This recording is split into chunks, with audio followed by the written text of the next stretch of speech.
As a Korean American working mom living in Jakarta, I confuse a lot of people. Let me tell you about a reoccurring conversation I often have with a Grab driver. So I'll get in the car and he'll speak to me in Bahasa Indonesia and I'll say, sorry pa, do you speak Bahasa English? And then he'll say, little, and he'll ask me, where are you from? And I will say, I'm from the US. And then he'll have this very confused look on his face and he says, you don't look like you're from the US.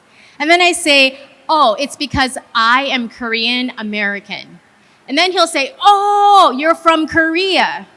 So at this point, I just wonder, do I tell a longer story? Do I tell him, actually, yes, I was born in Seoul, Korea. My family immigrated to the United States when I was 1 year old, and I'm a US citizen. But I usually stop there. I want to show you a picture of my family. This is my husband, Scott, and my 2 awesome sons. And my husband and I also confuse people. So I understand we're a mixed race couple. We look nothing alike. But then, as people get to know us, they realize, oh, they're very different. My husband is actually quite introverted and I'm more extroverted. But the real confusion comes when they find out about our jobs. So I'm the principal and he is a teacher, an excellent teacher, by the way, but that does throw people off. And so there's been events where someone comes and they'll shake my husband's hand and they'll say, oh, I heard you're the principal. And then there's that awkward moment where he says, actually, that's my wife. And then the person will say, oh, so you're the junior school or elementary school principal. And then I'll have to politely correct them and say, no, because my past positions have been high school principal, head of school, and now I am the academic principal overseeing K through 12 teachers and curriculum. So, in the beginning, I was a little hurt by this, right? But over time, I've come to learn that, I am breaking a stereotype.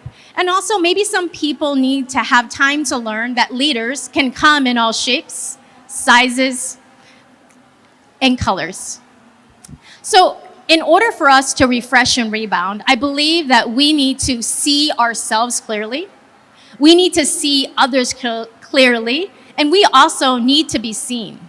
So I will use the word see, S-E-E, to help me, guide me through my points today.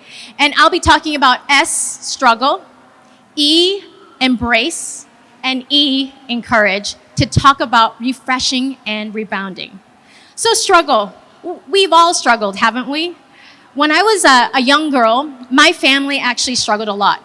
My brother has special needs. He's autistic, and that was very difficult in our family.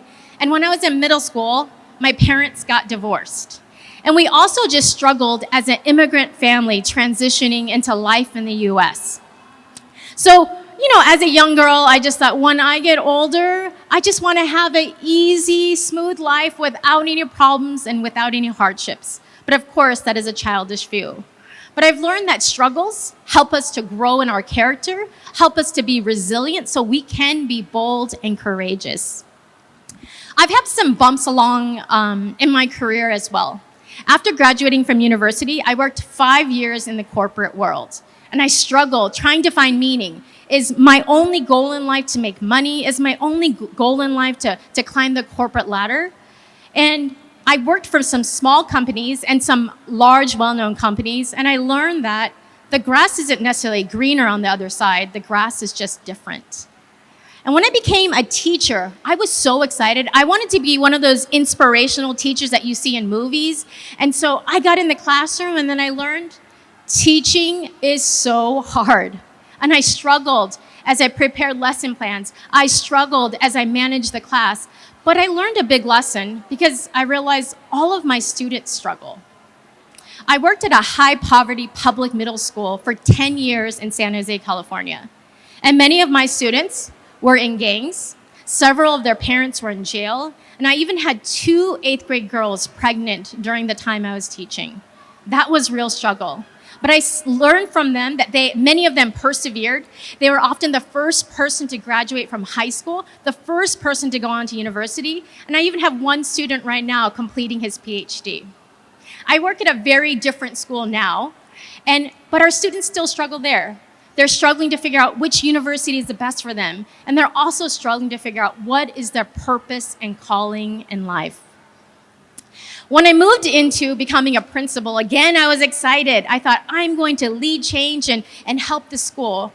But I found myself spending many hours listening to parents who were upset, working with negative teachers who didn't want change, and also learning to accept that many people didn't like my decisions.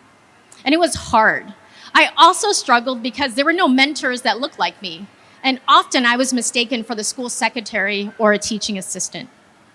I have a master's in educational leadership. I have years of experience in education, but there were still some people who didn't feel like I should have the job. And some of them were talking behind my back, but some of them told me directly to my face that they don't think a woman should be a school leader, and especially a woman of color. Now, these are words that were hard to accept, but I have learned that, you know what? A lot of times hurt people hurt people. And some of these people, they have insecurities. They might have had a traumatic experience in the past, or maybe they're just jealous and they want to drag you down. And through that, I've learned to figure out what are the voices that I need to listen to.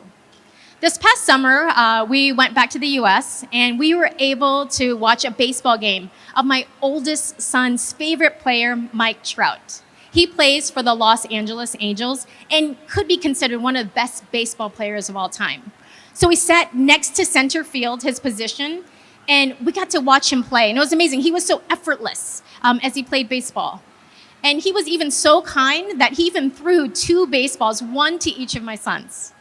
But during the game, I noticed that there was a fan from the opposing team who came down and said, "Mike Trout," and yelled really mean things to him. And I just thought, why? Mike Trout hasn't done anything. But I learned a big lesson from Mike Trout.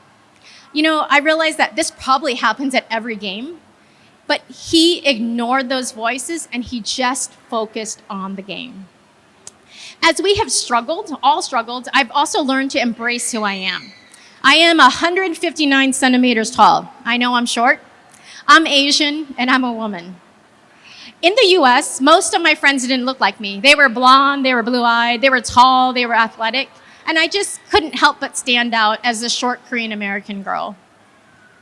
But when I went to university, I found Korean Americans, and I was so excited. I found people who looked like me, who ate the same food. We could eat kimchi together, and we could also commiserate about our parents. We could say, oh, our parents put so much pressure on us, and we could even laugh about the times that we got a B on our report card, and our parents said, B is for bad grade. But as I got to know them, I also realized I'm a bad Asian. I actually don't play a musical instrument. I'm actually not fluent in 2 languages, and I'm also really bad at math. But even through these differences, I've learned that through my situations, that I've been molded and shaped to the person I am. And I can embrace who I am, and I also can celebrate who I am. And I found that all of these events have helped me in my job today. I'm able to relate to people of different cultures, of different stages of life, and also just listen to different perspectives. And as I have struggled and I've embraced who I am, I also now find that I can encourage people. It's been so great to now walk in a room, let go of my insecurities, knowing that I am not going to be the most beautiful person in the room. I'm definitely not going to be taller. I'm not going to be the smartest. I'm not going to be the most hardworking. And I'm not going to be the most articulate. But letting go of those insecurities has helped me not to focus on myself, but to focus on other people and get to know them and to encourage them. You know, I had told you about some mean people in the past who said some hateful things, but I also want to tell you about the people who have encouraged me along the way. When I was starting out school in Sioux City, Iowa, I had many teachers who gave me that extra help and who encouraged me. And when I went on to middle school and high school, I had teachers that said, hey, you should try out for this sport, you should try out for the school musical, and you should try out for student council. When I became a teacher, I also had wonderful principals who sent me to professional developments to help me grow as an educator, and who also said, I think you have leadership potential. You should apply for the principal job. I'm so thankful for all the people. And even today, I have text messages saying, I'm praying for you. You're going to do great today. And I'm just so thankful for people that encourage me and help me along the way. You know, I know we live in a celebrity culture, right? We follow people, influencers on Instagram. We subscribe to content creators on YouTube. But I want to encourage you to find the ordinary people around you. Maybe it's your aunt, maybe it's your parents, maybe it's your grandmother, maybe it's a teacher. Find them. You don't actually have to push a button to follow them or subscribe to their channel. You can actually go and talk to them and be encouraged and also encourage other people. As I close my talk, I want to show you the Merriam-Webster's Words of the Year since 2020. So in 2020, the word was pandemic. Understandable, we had a pandemic. In 2021, the word was vaccine. Yes, like most of you, I also got the vaccine. And in 2022, the word was gaslighting. Oh, that's such a negative word, isn't it? But in 2023, the word is authentic. I love this word. It's so refreshing and encouraging. And you know, I don't know what the word of the year for 2024 will be. I don't know what 2024 will hold for you or for me, but I do hope that you will be able to authentically and clearly look at yourself, that you would be able to authentically and clearly look at other people, and that you will be seen as you overcome struggles, as you embrace and celebrate your identity, and as you encourage others so we can all refresh and rebound. Thank you.